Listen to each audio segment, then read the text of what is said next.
अस्सलाम वालेकुम दोस्तों। इससे पिछले वीडियो में हमने एंटी माइक्रोबियल ड्रग्स की क्लासिफिकेशन देखी थी। आज हम करेंगे सेल वॉल सिंथेसिस इनहिबिटर्स। मैंने ऑलरेडी सब कुछ लिख लिया है, बस सिर्फ समझाने की ज़रूरत है अभी। दोस्तों, सेल वॉल सिंथेसिस इनहिबिटर्स को हम याद कैसे रखेंगे, उसके लिए हमारे पास एक निमोनिक है, firmly bind to bacterial cell wall. ये निमोनिक है हमारे पास। इस निमोनिक से कौन कौन से ड्रग्स हम याद करेंगे? फॉस्फोमाइसिन, बीटा लैक्टम्स, बेसिट्रेसिन, साइक्लोसीरिन और वैनकोमाइसिन। ये ड्रग्स हैं जो बैक्टीरिया की सेल वॉल सिंथेसिस को इनहिबिट करते हैं। फॉस्फोमाइसिन के बारे में दोस्तों एक पॉइंट याद रखो, ये यूटीआई इन्फेक्शन में यूज होता है। और बेसिट्रेसिन के बारे में एक चीज़ याद रखो, ये prophylaxis of methicillin resistant staph aureus के लिए यूज होता है। साइक्लोसीरिन टीबी में हम यूज़ करते हैं। बाकी जो इस ग्रुप में मेजर जो हमारे पास ड्रग आते हैं वो बैक्टीरिया के सेल वॉल को जो इनहिबिट करते हैं वो बीटा लैक्टम्स हमारे पास आते हैं। तो बीटा लैक्टम स्टार्ट करते हैं अभी। दोस्तों, बीटा लैक्टम्स के बारे में एक चीज़ याद रखें कि बीटा लैक्टम एक ड्रग नहीं है, ये ग्रुप ऑफ एंटीबायोटिक है। ग्रुप ऑफ एंटीबायोटिक है जो एंटीबैक्टीरियल ड्रग्स हैं जो बैक्टीरिया के खिलाफ इस्तेमाल होते हैं, और ये बैक्टीरियोसाइडल्स हैं। रिंग ऑफ 4 मेंबर्ड लेक्टम, मतलब 4 मेंबर रिंग होता है इनके अंदर।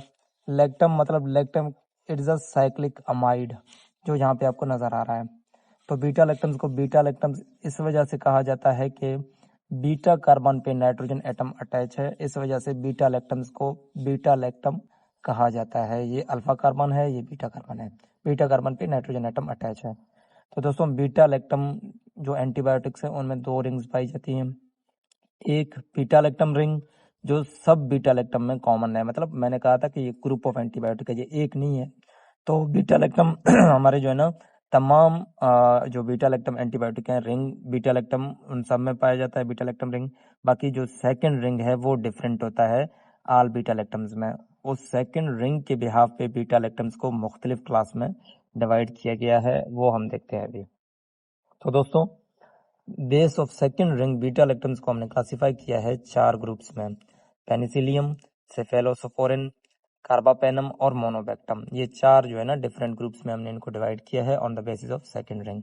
तो दोस्तों, पेनिसिलियम स्टार्ट करते हैं। पेनिसिलियम में हम सबसे पहले देखेंगे पेनिसिलियम जी को। दोस्तों, पेनिसिलियम जी ओल्डेस्ट पेनिसिलियम है जो सबसे पहले डिस्कवर हुई थी, मतलब फर्स्ट फॉर्म पेनिसिलियम। इसका केमिकल नेम जो है ना बेंजाइल पेनिसिलियम है। तो दोस्तों, जब ये बनी थी तो उसमें लिमिटेशंस आई थी, मतलब प्रॉब्लम्स आई थी पेनिसिलियम जी में। क्या प्रॉब्लम्स थी वो? मतलब पेनिसिलियम जी ऑरली इफेक्टिव नहीं था। क्यों क्यों नहीं था? क्योंकि स्टमक का जो एसिड था वो इसको बार बार तोड़ रहा था ना, तो इस वजह से ऑरली इफेक्टिव नहीं था। ये एक प्रॉब्लम आ रही थी उसमें। दूसरा, शॉर्ट ड्यूरेशन ऑफ एक्शन था इसका, मतलब एक्शन इसकी शॉर्ट थी। क्यों? क्योंकि ये टिब्यूल से जल्दी सिक्रिएट हो रहा था। और तीसरा इसका प्रॉब्लम ये था कि ये नैरो स्पेक्ट्रम था, मतलब ये ब्रॉड स्पेक्ट्रम नहीं था। नैरो स्पेक्ट्रम का मतलब क्या है? क्योंकि ये मोस्टली कवर कर रही थी ग्राम पॉजिटिव बैक्टीरियाज को, ग्राम नेगेटिव बैक्टीरियाज को ये कवर नहीं कर रही थी। तो ये तीसरा प्रॉब्लम था इसका। और प्रॉब्लम नंबर 4 इसके अंदर ये था कि काफ़ी सारे बैक्टीरियाज ने इसके अंदर इसके खिलाफ जो है ना रेजिस्टेंस डेवलप करना शुरू कर दिया था। तो रेजिस्टेंस इसके खिलाफ आई थी, इस वजह से चौथा प्रॉब्लम इसके अंदर रेजिस्टेंस का आया। तो फिर पांचवा प्रॉब्लम इसके अंदर ये था कि एलर्जी शो कर रहा था, मतलब बहुत सारे जो लोग थे जब इसको ले रहे थे तो वो एलर्जिक हो रहे थे, मतलब पेनिसिलिन जी से एलर्जिक। अभी हमने इतनी सारी प्रॉब्लम्स तो इसकी डिस्कस कर ली, अभी हमने उनको सॉल्व कैसे करना है, वो सॉल्व कैसे हुए, how to overcome these problems, मतलब इन प्रॉब्लम्स को सॉल्व कैसे करना है। तो इसलिए हमने न्यूअर ड्रग्स बनाए जो पेनिसिलियम ऐसे बनाए, पेनिसिलियम जी जो स्टमक जो एसिड है वो ब्रेक नहीं कर सकता। मतलब पहले फर्स्ट प्रॉब्लम को सॉल्व करने के लिए हमने न्यू ड्रग्स बनाए, मतलब न्यू पेनिसिलियम जी बनाए जो स्टमक एसिड रेजिस्टेंट थे, मतलब स्टमक की एसिड उनको नहीं तोड़ सकता। वो कौन से हैं दोस्तों? उनमें से सबसे पहले हमारे पास आता है एसिड रेजिस्टेंट पेनिसिलियम और पेनिसिलियम जी। दोस्तों, हमने निमोनिक एक बनाया इसके लिए, वोडका। वोडका हमारे पास एक ड्रिंक होता है, इसके जरिए आप याद कर सकते हैं इसको। वोडका, वी से हमने पेनिसिलियम वी को याद करना है, ओ से हमने ऑक्सासिलिन को याद करना है, और डी से डाइक्लोक्सासिलिन, और के से क्लोक्सासिलिन, ए से एम्पिसिलिन और अमोक्सिलिन याद रखना है। तो ये ऐसे कुछ पेनिसिलियम जी थे जो एसिड रेजिस्टेंट थे, मतलब स्टमक की एसिड इनको नहीं तोड़ सकती थी। तो पहला प्रॉब्लम हमने इस तरह सॉल्व किया, ये दे आर ऑरली इफेक्टिव। तो दूसरा प्रॉब्लम जो आ रहा था दोस्तों शॉर्ट एक्टिंग का, शॉर्ट एक्टिंग को ये जो प्रॉब्लम था इसको रिजॉल्व करने के लिए हमने प्रोबेन एसिड ऐड किए। प्रोबेनिसिड्स ऐसे सब्सटेंस थे जो मतलब जो सिक्रेशन थी, जो टिब्यूल्स के through penicillin G quickly secrete हो रहा था, वो सिक्रेशन अब इनकी नहीं होगी। मतलब कैसे, हमने कुछ ऐसे ग्रुप्स इनके साथ ऐड कर दिए पेनिसिलिन जी के साथ, लाइक बेंजाथाइन ग्रुप और प्रोकेन ग्रुप। ये जैसे हमने ऐड किए तो ये जो शॉर्ट एक्टिंग पेनिसिलिन जी था उसकी जो एक्शन थी वो लॉन्गेस्ट बन गई, मतलब लॉन्ग एक्टिंग बन गए थे वो। तो दूसरा जो प्रॉब्लम था वो भी सॉल्व हो गया। अब आते हैं दोस्तों जो है ना इसकी स्पेक्ट्रम की जो प्रॉब्लम आ रही थी, मतलब ये नैरो स्पेक्ट्रम था। कैसे नैरो स्पेक्ट्रम का मतलब, जो ग्राम पॉजिटिव बैक्टीरियाज कोकाई और बेसिलाई, इनके नाम आप लोग देख लें। बाकी जो ग्राम नेगेटिव बैक्टीरियाज कोकाई और बेसिलाई, ये पेनिसिलिन जी ग्राम पॉजिटिव को तो कम्प्लीटली कवर कर रही थी, मतलब ये कम्प्लीटली कवर कर रहा था ग्राम पॉजिटिव को, और ग्राम नेगेटिव के कोकाई को भी ये कवर कर रही थी। लेकिन जो मेजर ग्रुप है ग्राम नेगेटिव का, बेसिलाई ग्रुप, इसको ये कवर नहीं कर रही थी। तो इस वजह से इसका स्पेक्ट्रम क्या हुआ, नैरो। अभी फिर हमने इस प्रॉब्लम को सॉल्व कैसे किया, हमने एक्सटेंडेड स्पेक्ट्रम पेनिसिलियम जी बनाए। ऐसे पेनिसिलियम जो ग्राम नेगेटिव बैक्टीरियाज को भी किल कर सकती थी।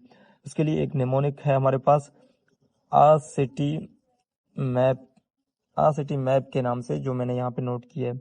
आसिटी मैप के ए से हम याद करेंगे एम्पिसिलिन, एमॉक्सिलिन, और सी आई से हम याद करेंगे कार्बेनिसिलिन, टी वाई से हम टिकारसिलिन, एम से मेजलोसिलिन, ए से एजलोसिलिन और पी से पाइप्रासिलिन। मतलब जो स्पेक्ट्रम का जो प्रॉब्लम था इसका वो भी सॉल्व हो गया। ये एक्सटेंडेड स्पेक्ट्रम पेनिसिलियम जी हम लोगों ने बनाए।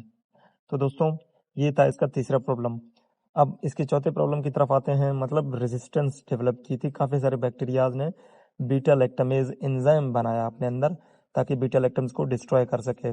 मतलब फिर हमने क्या किया इसके खिलाफ, हमने ये किया कि पहले मेथड जो हमने बनाई, हमने जो बीटा लैक्टम्स के साथ क्या किया, ऐसे बुलेट प्रूफ जैकेट्स उनके साथ, उनको जो है ना उनके साथ अटैच किए ताकि बीटा लैक्टमेज जो एंजाइम है वो उनको तोड़ ना सके। अभी बुलेट प्रूफ जैकेट्स कौन, मतलब कैसे थे, उनको हम कहते हैं बीटा लैक्टमेज इनहिबिटर, ऐसे बुलेट प्रूफ जैकेट्स को।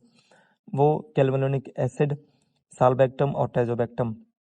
अब एमोक्सिलिन को हमने दिया कैल्विनोलिक एसिड के साथ, और एम्पिसिलिन को हमने साल्बेक्टम के साथ दिया, और टेजोबेक्टम को हमने पाइपरासिलिन के साथ दिया। इस तरह क्योंकि हमने दोस्तों आप लोगों को पता है कि जैसे अगर यहाँ पे एक वार होती है तो उस वार के साथ जो है ना मुख्तलिफ किस्म के सोल्जर्स मौजूद होते हैं, तो उनकी जो है ना साइज़ भी मुख्तलिफ होती है। तो इस वजह से कैल्विनोलिक एसिड के साथ हमने जो है ना एमोक्सिलिन दी, और साल्बेक्टम के साथ एम्पिसिलिन दी, और टेजोबेक्टम के साथ पाइपरासिलिन दी। ये पहला जो है ना प्रॉब्लम था। अब दोस्तों हमने बुलेट प्रूफ जैकेट्स तो इनके साथ जो है ना ऐड किए, लेकिन सारी बात है अब वो तो इनको डिस्ट्रॉय होने नहीं देंगी ना, अभी बैक्टीरिया को भी मारना है ना। तो सेकंड मेथड जो हमने बनाया, पेनिसिलिनेज रेजिस्टेंट पेनिसिलिन, मतलब जो बैक्टीरिया ने एंजाइम बनाया था बीटा लैक्टमेज पेनिसिलिनेज भी उसको कहते हैं, उसके खिलाफ मतलब कैसे ये ड्रग्स हमने जो बनाया पेनिसिलिनेज रेजिस्टेंट पेनिसिलियम, उसके लिए हमने एक निमोनिक बनाया कॉन्डम ड्रग्स, मतलब कॉन्डम निमोनिक बनाया हमने। जैसे कॉन्डम प्रेगनेंसी को प्रिवेंट करता है, इसी तरह ये जो है ना कॉन्डम ड्रग्स जो है ना ये पेनिसिलिनेज रेजिस्टेंट पेनिसिलियम्स हैं। तो ये बैक्टीरिया की जो पेनिसिलिन एंजाइम है उसको रेजिस्ट करते हैं। सी से आप लोगों ने याद करना है क्लोक्सासिलिन, ओ से याद करना है ऑक्सासिलिन, और एन से याद करना है नेफिसिलिन, और डी से डाइक्लोक्सासिलिन, और एम से मेथिसिलिन याद करना है हम लोगों ने। तो ये जो इसकी जो प्रॉब्लम नंबर 4 थी वो भी हमने सॉल्व कर दी। तो दोस्तों इसकी प्रॉब्लम नंबर जो 5 इसके अंदर आ रही थी, allergy. Most of the people allergic थे इससे, लेकिन अभी तक ये प्रॉब्लम सॉल्व नहीं हुआ। ये सॉल्व नहीं हुआ अभी तक। तो इसको देने से पहले हमने क्या करना है, हमने टेस्ट करना है इंट्राडर्मल टेस्ट, और इंट्राडर्मल जो इंजेक्शन है वो 0 डिग्री एंगल पे हम लोगों ने देना है। अगर एलर्जी शो हुई तो फिर हमने नहीं देना पेनिसिलियम, अगर एलर्जी शो नहीं हुई तब हमने